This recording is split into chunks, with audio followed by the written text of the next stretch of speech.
الله تبارك وتعالى في مقام الآخر وقودها الناس والحجارة. وقال النبي صلى الله عليه وسلم: رجل دعته امرأة ذات منصب وجمال فقال إني أخاف الله. رجل تصدق بصدقة فأخفاها حتى لا تعلم شماله ما تنفق يمينه. ورجلا ذكر الله خاليا ففاضت عيناه. صدق الله مولانا العظيم وصدق رسوله النبي الأمي الكريم. إن الله وملائكته يصلون على النبي يا أيها الذين آمنوا صلوا عليه وسلموا تسليما. الصلاة والسلام عليك يا سيدي يا رسول الله وعلى آلك وأصحابك يا سيدي يا نبي الله. الصلاة والسلام عليك يا سيدي يا نبي الله وعلى آلك وأصحابك يا سيدي يا نور الله. الصلاة والسلام عليك يا سيدي يا نور الله وعلى آلك وأصحابك يا رحمة للعالمين. مولاي صل وسلم دائما أبدا على حبيبك خير الخلق كلهم. هو الحبيب الذي ترجى شفاعته لكل حول من الأهوال مقتهم. محمد سيد الكونين والثقلين والفريقين من قرب ومن عجم. ثم الرضا عن أبي بكر وعن عمر وعن علي وعن عثمان ذي الكرم. مولاي صل وسلم دائما أبدا على حبيبك خير الخلق كلهم. اللہ جل جلالہ و اتم برہانہ و اعظم شانہ کی حمد و ثنا، درود لامحدود آقا نامیدار مدنی تاجدار شب اسرا کے دلہ والی ارض و سما، جان کائنات بلکہ جان دو جہان کائنات، شافع عرصہ معشر، نافع اسود و احمر، رافع ارذل و اسکر، قاسم سبیل و کوثر، متصرف خشک و تر باذن رب اکبر، مظہر غفار، مہمان شب اسرا، مقیم قصر دنا، رازدار رب العلا، حبیب ذات کبریا، پیکر استفاء و اجتبا، جناب سیدنا و مولانا محمد مصطفیٰ صلی اللہ علیہ وعلا آلہ وصحابہ وسلم کی بارگاہ عالیہ میں درود و سلام کا نذرانہ پیش کرنے کے بعد واجب الاحترام ذوی الاحتشام جملہ سامعین، السلام علیکم ورحمۃ اللہ وبرکاتہ۔ یہ ماہ شعبان المعظم ہے۔ حضور سرور عالم نور مجسم شفیع معظم صلی اللہ علیہ وآلہ وسلم نے ارشاد فرمایا کہ شعبان شہری، کہ لوگو شعبان مجھ محمد کا مہینہ ہے، یعنی حضور سرور عالم نے اس بابرکت مہینے کو اپنی ذات کے ساتھ نسبت عطا فرمائی۔ صحابہ کرام رضوان اللہ علیہم اجمعین، آپ کا معمول کیا تھا اور ہماری صحت اور ہماری جو روٹین ہے اس مہینے کے آنے کے بعد اس میں کتنا فرق ہے؟ حضرت انس بن مالک رضی اللہ تعالیٰ عنہ ارشاد فرماتے ہیں کہ جیسے ہی شعبان المعظم کا مہینہ طلوع ہوتا تو مسلمان قرآن کی تلاوت کثرت سے کرنا شروع کر دیتے تھے۔ فرمایا کہ جیسے ہی رمضان کا مہینہ طلوع ہوتا مسلمان کثرت سے قرآن کی تلاوت فرماتے اور اپنے مالوں کی زکوٰۃ ادا کرتے۔ کہا جی زکوٰۃ تو ہولان ہول ایک سال کے بعد ادا کرنا ہوتی ہے، شعبان المعظم میں ہی لوگ اپنی زکوٰۃ اور صدقہ ادا کیوں کرتے؟ فرمایا اس لیے کہ رمضان آنے والا ہے اور رمضان میں اللہ رب العزت نے مسلمانوں پر روزے فرض کیے ہیں، تو مسلمان ماہ شعبان میں زکوٰۃ نکالتے تاکہ فقراء و مساکین بھی ہمارے ساتھ مل کر عقیدت کے ساتھ رمضان کے روزے رکھ لیں۔ اور یہ سبق میرے اور آپ کے لیے بھی ہے۔ عین اس وقت جب صبح عید ہوگی تو ہم زکوٰۃ نکال لیں یا صدقہ ادا کریں تو اس سے اتنا اثر نہ ہوگا جو صدقہ فطر ہے یا فطر ہے یا زکوٰۃ کی جو رقم ہے، یہ کس لیے ہے؟ تاکہ مسلمان بھی ہمارے ساتھ رمضان کی خوشیوں میں شریک ہو جائیں۔ تو جب یہ وجہ ہے تو پھر کوشش کرنی چاہیے کہ رمضان سے پہلے خدمت کر دی جائے تاکہ لوگ اپنی ضروریات کو پورا کر لیں۔ ہمارے ہاں رواج ہے کہ رمضان سے پہلے لوگوں کو راشن پہنچایا جاتا ہے تاکہ لوگ رمضان کی تیاری کر لیں، اور یہ بہترین اور یہ صحابہ کبار رضوان اللہ علیہم اجمعین کا معمول تھا۔ یہ تو تھا صحابہ کا معمول۔ اب حضور سرور عالم کا معمول کیا تھا؟ ام المومنین فرماتی ہیں کہ رمضان کے بعد حضور سب سے زیادہ ماہ شعبان المعظم میں روزہ رکھا کرتے تھے، اور ایک روایت میں آیا کہ حضور شعبان اور رمضان کے روزوں کو آپس میں ملاتے، یعنی شعبان کا پورا مہینہ حضور روزے کی حالت میں گزارتے، پورا مہینہ مسلسل۔ اور حضور سرور عالم نور مجسم شفیع معظم صلی اللہ علیہ وآلہ وسلم کے بڑے حضور کے دل نشین صحابہ حضرت اسامہ بن زید رضی اللہ تعالیٰ عنہ ارشاد فرماتے ہیں کہ میں نے سرکار سے پوچھا، حضور آپ ماہ شعبان میں مسلسل روزے رکھتے ہیں، یعنی میں نے کسی اور مہینے میں اتنے زیادہ روزے رکھتے ہوئے نہیں دیکھا کہ جتنے روزے آپ شعبان کے مہینے میں رکھتے ہیں۔ حضور شعبان کے مہینے میں زیادہ روزے رکھنے کی وجہ کیا ہے؟ میری سرکار نے ارشاد فرمایا، یہ جو مہینہ ماہ رجب اور رمضان کے درمیان ہے، لوگ اس مہینے میں غفلت برتتے ہیں، لیکن میری سرکار نے فرمایا اسامہ یاد رکھو یہ مہینہ وہ مہینہ ہے کہ جس مہینے میں بندوں کے اعمال خدا کے حضور پیش کیے جاتے ہیں۔ میں روزے اس لیے رکھتا ہوں کہ میں پسند کرتا ہوں کہ جب میرے اعمال میرے رب کے حضور پیش کیے جائیں تو میں روزے کی حالت میں ہوں۔ فرمایا جب میرے اعمال میرے اللہ کی حضور پیش کیے جائیں تو میں روزے کی حالت میں ہوں۔ فرمایا اس لیے میں اس ماہ شعبان میں کثرت کے ساتھ روزے رکھتا ہوں۔ ایک تو پورا مہینہ بابرکت، پھر اللہ رب العزت نے اس مہینے کو اللہ رب العزت نے لیلۃ البرکت، لیلۃ البرات، شب برات عطا کر کے اور چاند لگائیے۔ حضور سرور عالم نور مجسم شفیع معظم صلی اللہ علیہ وآلہ وسلم نے ارشاد فرمایا کہ شعبان المعظم کی 15ویں شب، جسے ہم اپنی زبان میں شب برات کہتے ہیں، سرور عالم نے ارشاد فرمایا 5 راتیں جن میں اللہ رب العزت کسی کی کوئی دعا رد نہیں کرتا۔ انسان جو کچھ بھی اپنے رب سے مانگتا ہے اللہ ان راتوں میں اپنے بندوں کو عطا فرماتا ہے۔ حضور سرور عالم نے ارشاد فرمایا ان 5 راتوں میں ایک رات 15ویں شعبان یعنی شب برات کی رات ہے، یعنی شب برات کی 15ویں رات بندہ اپنے مالک سے جو کچھ بھی مانگتا ہے میرا پروردگار عالم بندے کو عطا فرماتا ہے۔ اب ہم لوگوں سے تو کہتے ہیں کہ یار میرا ایک کم نہیں ہوندا، میرا وہ کم نہیں ہوندا، کبھی کسی کے دروازے پہ کبھی کسی کے دروازے پہ میرے لیے دعا کرتے۔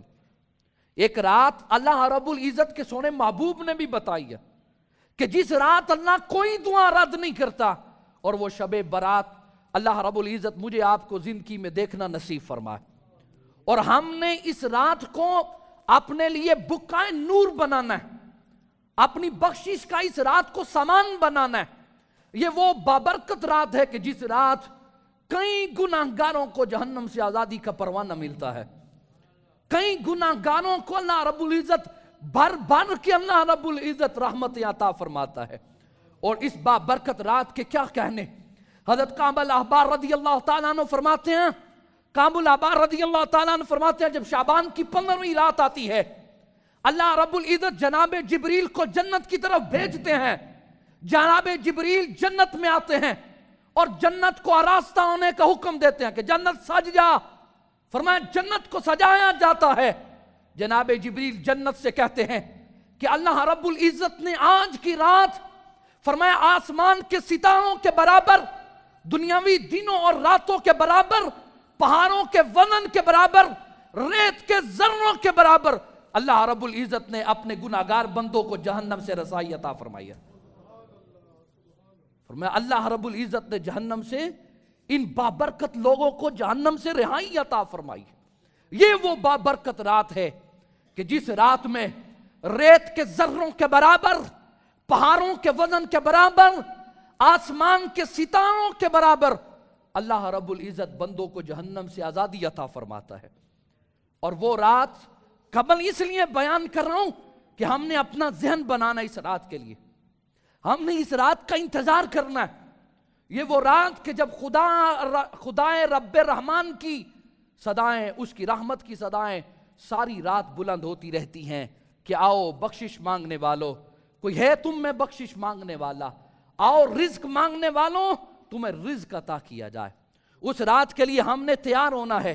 اور اس سے قبل حضور سرور عالم نور مجسم شفیع معظم صلی اللہ علیہ وآلہ وسلم نے ارشاد فرمایا، حضور سرور عالم نے جہاں اس رات کی عظمتوں اور فضیلتوں کو بیان کیا، وہاں حضرت عبداللہ ابن مسعود رضی اللہ تعالیٰ عنہ اور حضرت عبداللہ ابن عباس رضی اللہ تعالیٰ عنہ فرماتے ہیں جب شعبان کی 15ویں شب آتی ہے تو مومن مردے اپنی قبروں سے نکل کر اپنے گھروں کے دروازوں پہ کھڑے ہو جاتے ہیں۔ ہم نے اپنے لیے تو یہ عمل کرنا ہے کہ وہ رات خدا کے حضور، اللہ کے حضور سر بسجود ہو کے گزارنی ہے، عبادت کرتے ہوئے گزارنی ہے۔ لیکن وہ جن کے احسانات اپنے ماں باپ عائدہ و اقربا جو اس دنیا سے چلے گئے، اس رات ان کے لیے کیا کرنا ہے؟ حضرت عبداللہ ابن عباس رضی اللہ تعالیٰ عنہ فرماتے ہیں کہ جب شعبان کی 15ویں شب آتی ہے، مومن مردے اپنی قبروں سے نکل کر اپنے گھروں کے دروازوں پہ آ کے کھڑے ہو جاتے ہیں اور آ کے گھر والوں کو صدا دیتے ہیں، گھر والوں اللہ کی رضا کے لیے ہم پہ رحم کرو۔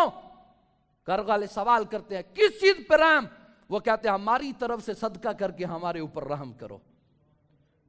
اور وہ اس صدقے کی مقدار کو بھی بتاتے ہیں، وہ کہتے ہیں ہماری طرف سے صدقہ کر کے ہمارے اوپر رحم کرو، اگرچہ روٹی کا ایک ٹکڑا ہی کیوں نہ ہو۔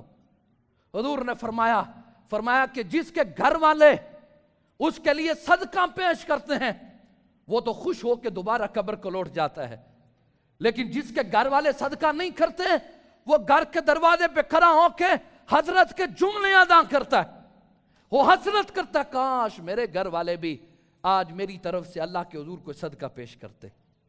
ایک عمل تو یہ ہے کہ ہم نے شعبان کی 15ویں شب کو اپنے مرحومین جو ہمارے اس دنیا سے چھوڑ کر چلے گئے، ہم نے ان کے لیے کیا کرنا جی؟ اللہ کے حضور صدقہ پیش کرنا ہے۔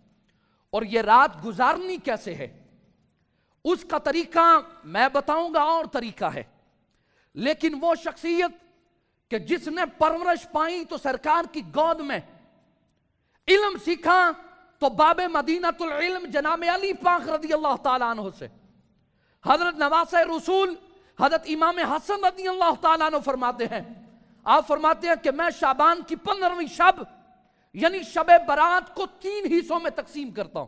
کتنے حصوں میں؟ 3 حصوں میں تقسیم کرتا ہوں۔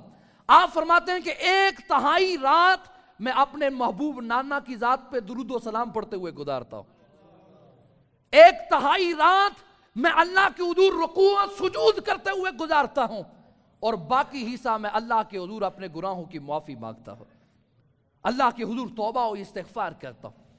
فرمایا 1/3 حصہ میں کیا کرتا ہوں؟ نانا کی ذات پہ درود و سلام پڑھتا ہوں۔ اور یہ جو اللہ رب العزت نے ہمیں درود پڑھنے کا حکم دیا کہ ان اللہ و ملائکتہ یصلون علی النبی، کہ بے شک اللہ رب العزت اور اس کے فرشتے محبوب کی ذات پہ درود پڑھتے ہیں، ایمان والوں تم بھی درود پڑھو۔ یہ آیت ماہ شعبان المعظم میں نازل ہوئی ہے، یعنی یہ جو مہینہ ہم بتا رہے ہیں نا، اسی مہینے میں یہ آیت کریمہ نازل ہوئی، اور اللہ رب العزت نے ایمان والوں کو محبوب کی ذات پہ درود و سلام پڑھنے کا حکم ارشاد فرمایا۔ اور یاد رکھو جتنی بھی ہم ہیں اور آپ عبادتیں کرتے ہیں، جتنی بھی عبادتیں کرتے ہیں، کسی بھی عبادت کی قبولیت قطعی نہیں ہے۔ کوئی بندہ ساری رات سر سجدے کی حالت میں گزار دے، سارا دن روزے میں گزارے، خانہ کعبہ کے غلاف کو پکڑ کر اللہ اللہ کی صدائیں لگائے، کوئی بندہ یہ دعویٰ نہیں کر سکتا کہ میری نیکی قبول ہو گئی ہے۔ فرمایا کسی بھی عبادت کی قبولیت کوئی قطعی نہیں لیکن ایک عبادت ہے جو قطعی القبول ہے، جو ہر حالت میں قبول ہوتی ہے۔ کہا جناب وہ کون سی دعا ہے، وہ کون سی عبادت ہے؟ فرمایا درود ایک ایسی عبادت ہے جو بندہ جس عالم میں بھی جس حال میں بھی پڑھے گا اللہ رب العزت اسے قبول فرمائے گا۔ یعنی درود ایک ایسی عبادت ہے جو قطعی القبول ہے کہ ہر حالت میں یہ عبادت قبول ہوتی ہے اللہ کے حضور۔ اور اس سے قبل امیر المومنین امام الواصلین جناب سیدنا صدیق اکبر رضی اللہ تعالیٰ عنہ ارشاد فرماتے ہیں حضور سرور عالم نے ارشاد فرمایا کہ اللہ رب العزت نے ایک فرشتے کو میری قبر پہ مقرر فرمایا، اس کی ڈیوٹی لگ گئی۔ آقا کیا ڈیوٹی ہے؟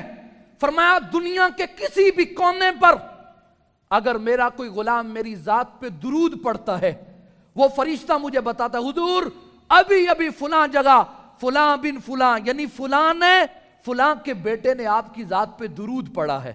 فرمایا وہ فرشتہ حضور سرور عالم کو بتاتا ہے مجھے بتاؤ سنگیو تمہارا جی نہیں چاہتا کہ تمہارا نام بھی سرکار کے سامنے لیا جائے؟ تمہارا جی نہیں چاہتا کہ تمہارے باپ کا نام سرکار کے سامنے لیا جائے؟ ہم تو چاہتے ہیں مدینے کی گلیوں میں گھومنا چاہتے ہیں، کیوں کہ ان گلیوں کو دیکھیں جن گلیوں میں محبوب بستے رہے ہیں۔ لیکن قربان جاؤں درود پڑھنے والے کی عظمت کیا ہے کہ درود پڑھنے والے کا نام سرکار کے سامنے لیا جاتا ہے، سرکار کے سامنے اس کے باپ کا نام لیا جاتا ہے۔ اس لیے فرمایا حضرت امام حسن مجتبی رضی اللہ تعالیٰ عنہ نے، آپ نے فرمایا میں اس رات کے 3 حصے کرتا ہوں۔ ایک رات کیا کرتا ہوں جی؟ ایک رات اپنے نانا کی ذات پہ درود و سلام پڑھتے ہوئے گزارتا ہوں۔ دوسرا حصہ فرمایا کہ میں رکوع و سجود یعنی عبادت کرتے ہوئے گزارتا ہوں۔ اور پھر فرمایا تیسرا حصہ میں اللہ کے حضور اپنے گناہوں کی معافی مانگتے ہوئے گزارتا ہوں۔ اور معافی اللہ رب العزت کی طرف سے کتنی بڑی نعمت ہے، میری سرکار نے ارشاد فرمایا التائب من الذنب کمن لا ذنب لہ، میری سرکار نے فرمایا گناہوں سے توبہ کرنے والا ایسا ہے کہ جیسے گویا اس نے کوئی گناہ کیا ہی کوئی نہیں ہے۔ فرمایا توبہ کرنے والا ایسا ہے کہ گویا اس نے کوئی گناہ کیا ہی کوئی نہیں۔ صاحبو یہ رات جو عظمتوں والی رات، جو رفعتوں والی رات، جو برکتوں والی رات، جو مغفرتوں والی رات مجھ اور آپ پر سایہ فگن ہونے والی ہے، یہ رات میری اور آپ کی بخشش کا پیغام لے کر آنے والی ہے۔ ہم نے اپنی جوانیوں کو، ہم نے اپنی زندگی کے ان ایام کو اللہ کی حضور جھک کر جو گانا ہے، وہ حدیث مبارکہ جو میں نے پچھلے جمعہ شروع کی تھی، وہ چار اس کے حصے میں نے پچھلے جمعہ بیان کیے، اور اسی موضوع سے 5واں حصہ اٹیچ کرتا ہے کہ یعنی کل قیامت کے دن وہ لوگ جنہیں اللہ رب العزت اپنے عرش کا سایہ عطا فرمائے گا، وہ میں نے بیان کیا تھا۔ پہلا حاکم عادل یعنی عادل حکمران، دوسرا فرمایا وہ جوان جو اللہ رب العزت کی عبادت میں پروان چڑھے، تیسرا وہ فرمایا جس کا دل مسجد میں اٹکا رہے، چوتھا وہ کہ فرمایا جو 2 لوگ اللہ کی رضا کے لیے آپس میں محبت کرے، ملے تو تب بھی اللہ کے لیے، جدا ہوں تو تب بھی اللہ کے لیے۔ اب 5واں خوش نصیب کہ جسے اللہ رب العزت اپنے عرش کا سایہ عطا فرمائے گا، فرمایا وہ 5واں خوش نصیب وہ ہے رجل دعته امرأة ذات منصب و جمال فقال انی اخاف اللہ۔ فرمایا 5واں وہ بندہ کہ جسے حسب نسب والی خوبصورت عورت گناہ کی دعوت دے، اپنی طرف مائل کرے، فقال انی اخاف اللہ، وہ کہے کہ بے شک میں اللہ سے ڈرتا ہوں، میں تیرے قریب نہیں آؤں گا۔ اب حدیث کے اس حصے پہ غور کریں، یہ نہیں کہا کہ بازاری عورت سے تو ہر بندہ اپنا آپ بچاتا ہے نا، حدیث میں فرمایا ذات منصب و جمال، حسب نسب والی ہو، خوبصورت ہو، فرمایا اس لیے اس کے قریب نہ جائے کہ یہ بازاری ہے، اس لیے اس کے قریب نہ جائے کہ کہے کہ جی میں شریف ہوں، میں یہ کام نہیں کروں گا، اس لیے اس گناہ کو ترک نہ کریں کہ وہ کہے کہ اگر لوگ میرے گناہ پہ مطلع ہو گئے تو میرا کیا بنے گا۔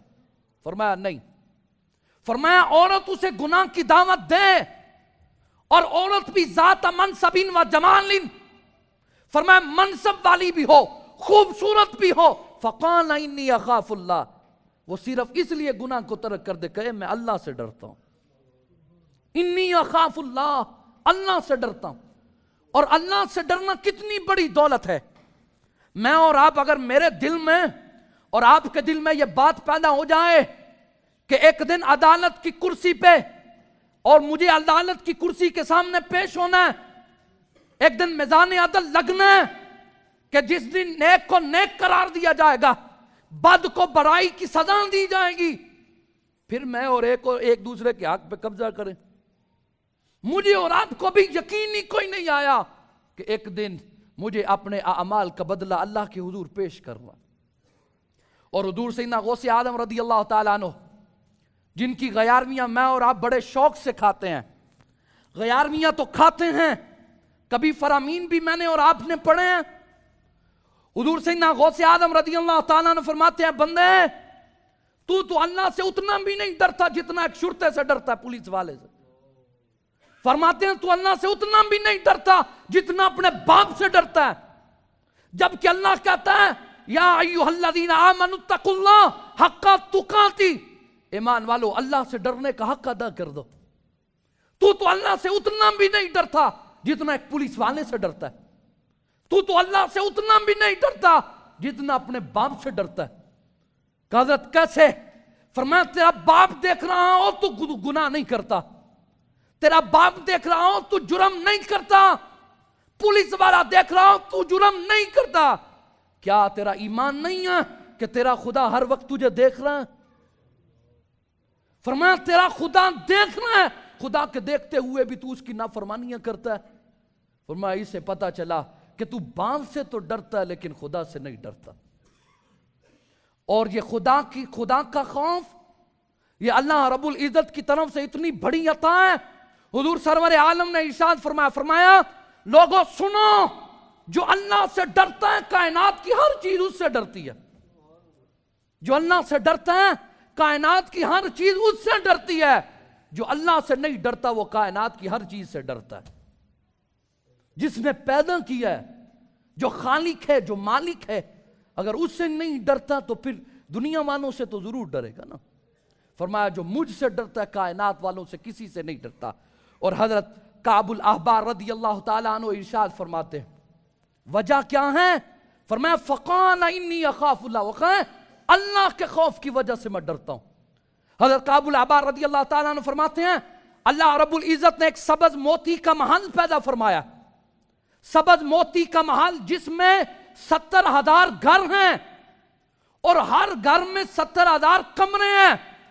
فرمایا اس محل میں وہ بندہ داخل ہوگا کہ جس کے سامنے حرام پیش کیا گیا ہو لیکن اس نے کہہ دیا فقال انی اخاف اللہ, میں اللہ سے ڈرتا ہوں, میں حرام کے قریب نہیں جاؤں گا. فرمایا اس بندے کو یہ محل پیش کیا جائے.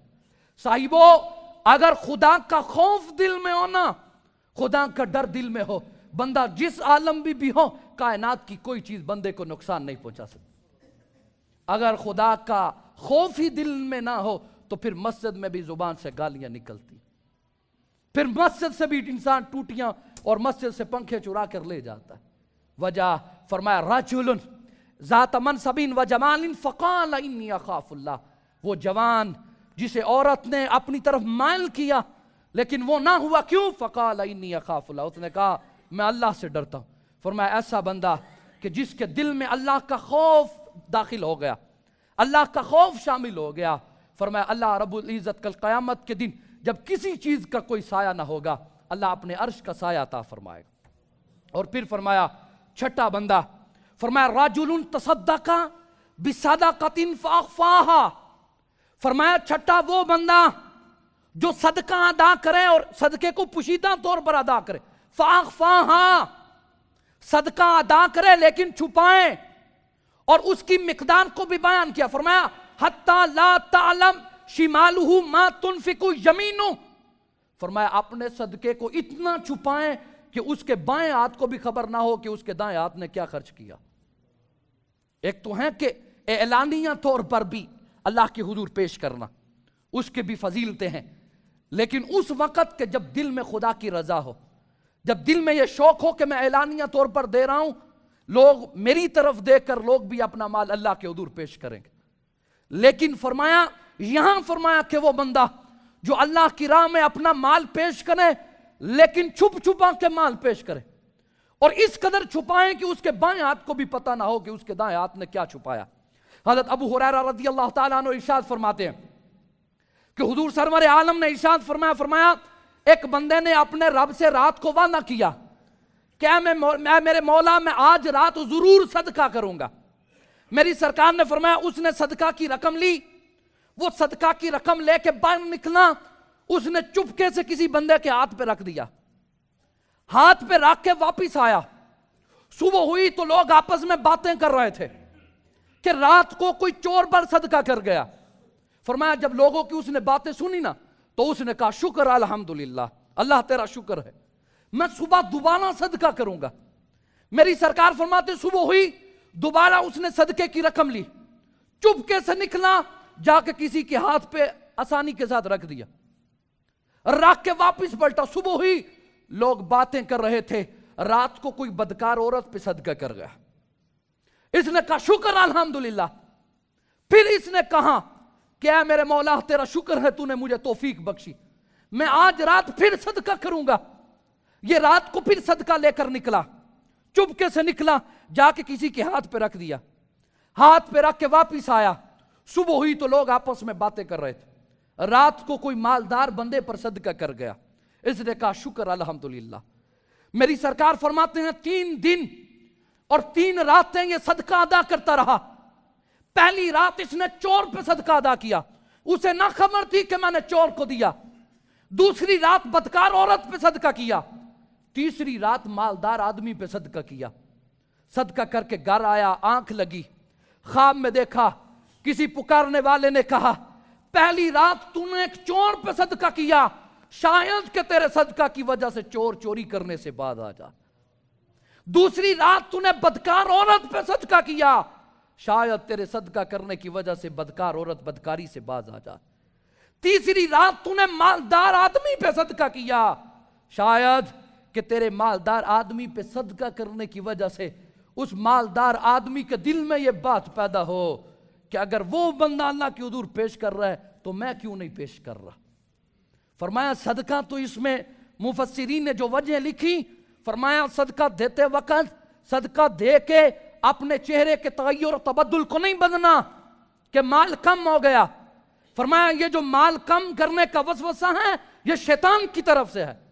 اللہ نے تیرے ساتھ وعدہ کیا ہے کہ تو 1 حصہ دے گا، میں تجھے 10 حصے زیادہ دوں گا، اور پھر فرمایا 700 گنا کر کے دوں گا۔ فرمایا جب تو صدقہ ادا کرے تو اس میں اپنی بہادری نہیں بلکہ اللہ کا شکر ادا کرے کہ اللہ تیرا شکر ہے کہ تو نے مجھے توبہ عطا فرمائی ہے۔ پھر فرمایا ایسے بندے جو صرف پیسوں کی خاطر، چند ٹگوں کی خاطر برائیاں کر رہے ہیں۔ آپ کو پتا ہے فلاں بندے کے پاس پیسے کی دولت نہیں ہے، پیسے کی وجہ سے چور چوری کر رہا ہے، کوئی زنا کر رہا ہے تو پیسے کی وجہ سے کر رہا ہے۔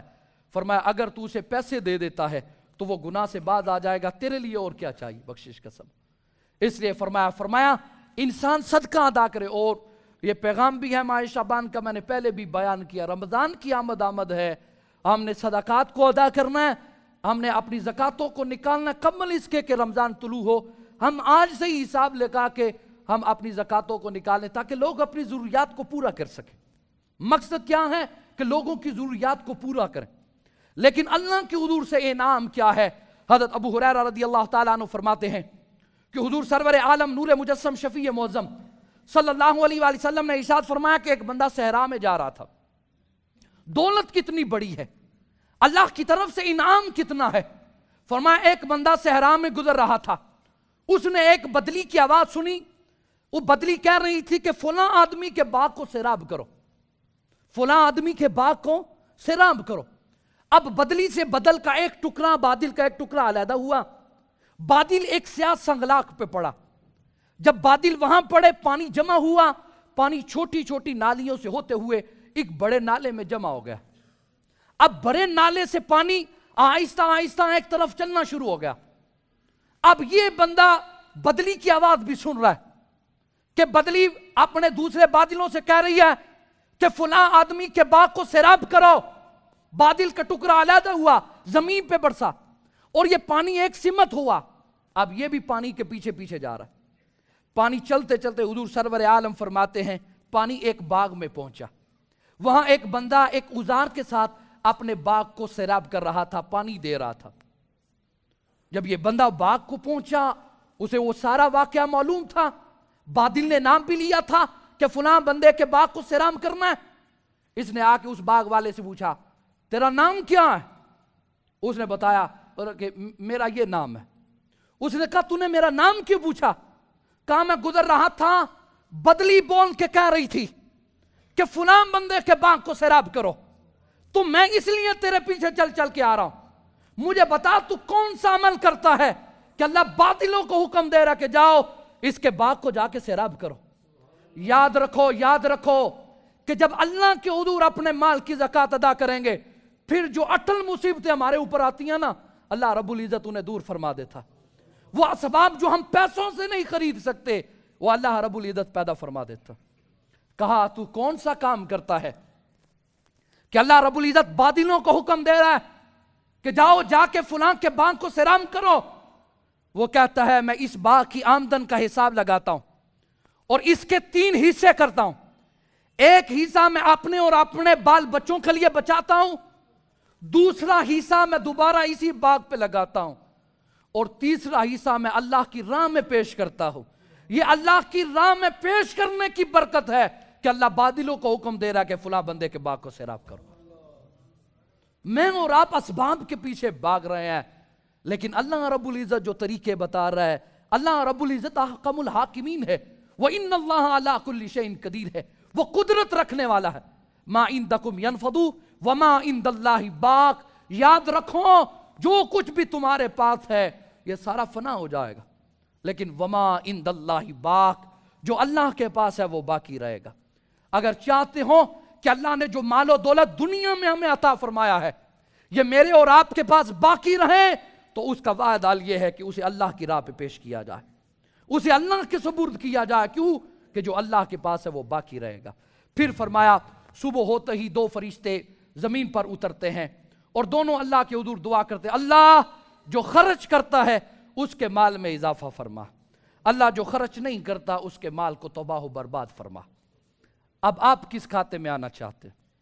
کوشش کریں، اللہ رب العزت نے توفیق دی ہے خیر کے کاموں میں اپنے مال کو صرف کیا جائے، اور یہ مال انسان کے اندر اللہ نے یہ لالچ کی انسان کے اندر رکھا کہ انسان چاہتا ہے میرے مال میں بڑھوتری ہو، اس میں اضافہ ہو۔ اس کا حل اللہ نے بتایا۔ بڑھوتری کیسے ہوگی؟ وہ فرمایا تم میری راہ میں پیش کرو، اللہ رب العزت تمہیں عطا فرمائے۔ پھر فرمایا وہ 7واں بندہ کہ جسے اللہ رب العزت اپنے عرش کا سایہ عطا فرمائے گا۔ فرمایا وَرَجُلٌ ذَكَرَ اللَّهَ خَالِيًا فَفَاضَتْ عَيْنَاهُ، فرمایا 7واں بندہ وہ ہے کہ جو تنہائی میں بیٹھ کے اللہ کا ذکر کر رہا ہو اور اس کی آنکھوں سے آنسوؤں کا سیلاب جاری ہو جائے۔ فَفَاضَتْ عَيْنَاهُ، تنہائی میں بیٹھ کر اللہ کا ذکر کرے اور آنکھوں سے آنسو نکل آئے۔ کیوں؟ کہ مجمع میں تو میں بڑا بن سور کے بیٹھا ہوں، آپ میرے بارے میں اچھا گمان رکھتے ہیں کیونکہ میری برائیاں آپ پہ ظاہر نہیں ہیں، لیکن جب میں تنہائی میں بیٹھوں گا وہ پروردگار عالم تو سارا کچھ جانتا ہے نا کہ میں کیا ہوں۔ جب اس کے سامنے بیٹھ کر اپنے گناہوں کی لسٹ سامنے رکھ کے معافی مانگوں گا تو یقیناً میری آنکھوں سے آنسوؤں کا سیلاب نکلے گا۔ اگر نہیں نکل رہا تو اللہ کا پاک کلام سنو، فرمایا الم یعنی للذین آمنوا ان تخشع قلوبہم لذکر اللہ، فرمایا ایمان والوں کے لیے کیا ابھی وہ وقت نہیں آیا کہ اللہ کے ذکر کرتے وقت ان کے دل پگھل جائیں؟ اللہ کا ذکر کرتے وقت ان کی آنکھوں سے آنسوؤں کا سیلاب نکل آئے۔ یہ نکلتا کیسے ہے؟ یہ کیسے نکلتا ہے؟ فرمایا جب کسی کا حق نہ کھایا جائے، جب اللہ کی اطاعت کی جائے تو پھر آنکھوں سے سیلاب نکلتا۔ اگر دل سخت ہو جائیں تو پھر یہ آنسوؤں کا سیلاب نہیں نکلتا۔ اور انعام اللہ رب العزت نے کیا عطا فرمایا؟ حضور سرور عالم نے ارشاد فرمایا کہ جب بندہ اللہ کے خوف کی وجہ سے روتا ہے اور انسان کی آنکھ سے آنسو نکلتا ہے، فرمایا اگرچہ وہ آنسو مکھی کے پر کے برابر کیوں نہ ہو۔ مکھی کا پر کتنا سا ہوتا ہے؟ فرمایا اللہ کے خوف کی وجہ سے روتا ہے اور آنکھ سے آنسو نکلتا ہے، اگرچہ مکھی کے پر کے برابر ہی کیوں نہ ہو۔ فرمایا جیسے ہی وہ رخسار پر پہنچتا ہے اللہ رب العزت بندے کو جہنم سے رہائی عطا فرما دیتا ہے. ایک آنسو بندے کو جہنم سے رہائی عطا فرماتا ہے. اور اس سے قبل حضور سرور عالم ایک دن صحابہ کے مجمع میں صحابہ کو خطاب فرما رہے تھے، اور اسی دوران میری سرکار نے قرآن کی آیت پڑھی وقودها الناس والحجارہ، کہ جہنم کی آگ اس کا ایندھن لوگ اور پتھر ہوں گے. اور پھر میری سرکار نے ارشاد فرمایا اللہ رب العزت نے جہنم کی آگ کو 1000 سال تک بھڑکایا تو وہ سرخ ہو گئی. 1000 سال تک بھڑکایا سرخ ہو گئی. پھر فرمایا 1000 سال اور بھڑکایا، میری سرکار نے فرمایا وہ سفید ہو گئی. پھر 1000 سال اور بھڑکایا، میری سرکار نے فرمایا وہ کالی ہو گئی. میری سرکار یہ خطبہ ارشاد فرما رہے تھے، درمیان میں ایک جوان وہ بیٹھ کے رونے لگا. میری سرکار نے پوچھا، فرمایا یہ جوان کون ہے؟ عرض کی جان عالم یہ حبشی جوان ہے. میری سرکار نے اس کے رونے کو پسند فرمایا. اتنی دیر میں جناب جبریل اللہ کا حکم لے کر سرکار کی بارگاہ میں نازل ہوئے. فرمایا حضور اس بندے کو فرمائیں جو اللہ کے خوف کی وجہ سے رو رہا ہے، اس بندے کو فرمائیں اللہ فرماتا ہے مجھے اپنے عزت و جلال کی قسم جو بندہ دنیا میں میرے خوف کی وجہ سے روئے گا کل قیامت کے دن سب سے زیادہ میں اس بندے کو ہنساؤں گا. اب میں نے اور آپ نے فیصلہ کرنا کہ ہم نے اس دنیا میں ہنسنا ہے یا ہم نے جنت میں ہنسنا ہے. حضور سرور عالم صحابہ کو خطبہ ارشاد فرما رہے تھے. خطبہ ارشاد فرماتے ہوئے ایک جوان رونے لگا. میری سرکار نے رونے کو پسند فرما کہ میری سرکار فرمانے لگے صحابہ یاد رکھو اگر میری امت کے وہ تمام لوگ کہ جن کے گناہ پہاڑوں کے برابر ہیں، جن کے گناہ ریت کے ذروں کے برابر ہیں، آج اس مجلس میں ہوتے اس جوان کے رونے کی برکت سے اللہ سبھی کو آزاد فرما دے. ہم مجلسیں کیوں سجاتے ہیں؟ شاید کسی کے رونے کی وجہ سے ہمارا بیڑا پار ہو. ہمارا تو نام ہی کوئی نہیں نا. امام زین العابدین رضی اللہ تعالیٰ عنہ حج کے لیے گئے، سارے لوگ تلبیہ پڑھ رہے ہیں لبیک اللہم لبیک، امام خاموش. ایک جوان قریب ہو، حضور یہاں تلبیہ پڑھنا ضروری ہے، کیوں نہیں پڑھ رہے؟ فرمایا لبیک کا معنی ہے اللہ میں حاضر ہوں. فرمایا میں ڈرتا ہوں کہیں آواز نہ آئے لا لبیک تیری حاضری قبول نہیں ہے. یہ شہزادہ علی ہے، یہ شہزادہ حسین ہے جسے زین العابدین عبادت کرنے والوں کی زینت کہا جاتا ہے. فرماتے ہیں میں اس لیے نہیں کہتا لا لبیک کی صدا نہ آ جائے. کہا حضور کہنا تو پڑے گا. آپ نے صرف ایک دفعہ کہا لبیک اور غش خان کے زمین پہ گر گئے. جتنے دن حج کے ایام تھے وہ دن گزر گئے. ان کے بعد آپ کو ہوش آیا. جب ہوش آیا رات کا وقت گزرنا، اپنے ساتھیوں سے جان چھوڑا کے آپ خانہ کعبہ کے قریب آئیں. خانہ کعبہ کے غلاف کو اپنے منہ پہ لپیٹا اور لپیٹ کے رونے لگے اور رو کے عرض کیا کرتے ہیں مالک تیری کائنات میں تیری اتنی مخلوق نہیں جتنے زین العابدین کے گناہ ہیں. مالک ریت کے اتنے ذرے نہیں جتنے تیرے اس فقیر کے گناہ ہیں. اتنا پہاڑوں کا وزن نہیں جتنا اس فقیر کا گناہ ہے. آپ اونچی آواز میں آہوں بکان کر کے اللہ کے حضور اپنے گناہوں کی معافی مانگ رہے. اللہ میرے اتنے گناہ ہیں جتنے ریت کے ذرے بھی نہیں ہیں. اللہ ریت کے ذرے تھوڑے ہیں، میرے گناہ زیادہ ہیں. وہاں جو نیک اور صالح لوگ جو عبادت کر رہے تھے انہوں نے کہا پتہ نہیں یہ جوان کہاں سے آیا، پتہ نہیں کون سے جرم کر کے آیا ہے. اس سے پوچھو تو صحیح یہ کون ہے، کتنے بڑے گناہ کر کے آیا، ہم اتنے لوگ جمع ہیں. اسے کہو اپنے چہرے سے نقاب تو ہٹائے. ہم سارے مل کر اس کے لیے بخشش کی دعا کرتے ہیں. ایک جوان آگے ہوا، اس نے چہرے سے نقاب ہٹایا تو امام زین العابدین تھے. وہ جوان غش کھا کے گرا. کہا اگر عبادتوں کرنے والوں کی زینت نبی کا نواسا خدا کے خوف میں اتنا روتا ہے، بندو مجھے اور آپ کو کتنا رونا ہوگا. اگر اسی اللہ کے حضور پیش ہونے کا اتنا ڈر ہے تو مجھے اور آپ کو پیش ہونے کا کتنا ڈر ہے. فرمایا وَأَمَّا مَنْ خَافَ مَقَامَ رَبِّهِ وَنَهَى النَّفْسَ عَنِ الْهَوَىٰ. فرمایا جنت میں جانا چاہتے ہو تو یاد رکھو جنت میں وہی جائے گا جو اپنے رب کے حضور کھڑا ہونے سے ڈر گیا، جس نے اپنے نفس کی پیروی کرنا چھوڑ دی. اگر یہ دونوں کام کر لیے کہ اللہ کے حضور کھڑا ہونے سے خوف آ گیا، آپ نے نفس کی پیروی چھوڑ دی، تو جان لے فَإِنَّ الْجَنَّةَ هِيَ الْمَأْوَىٰ، پھر جنت ہی تیرا ٹھکانہ ہے، پھر جنت ہی تیرا مسکن ہے۔ اور پھر دوسرے مقام پر ارشاد فرمایا وَلِمَنْ خَافَ مَقَامَ رَبِّهِ جَنَّتَانِ، فرمایا باقیوں کو ایک جنت دی جائے گی، لیکن جو اپنے رب سے ڈرے گا اسے 2 جنتیں عطا فرمائی جائیں گی۔ مجھے اور آپ کو حکم ہے کہ ہم نے اپنی زندگی اللہ اور اللہ کے رسول کے حکم کے مطابق گزارنی ہے۔ دعا اللہ مجھے آپ کو عمل کی توفیق عطا فرمائے۔ وآخر دعوانا الحمدللہ۔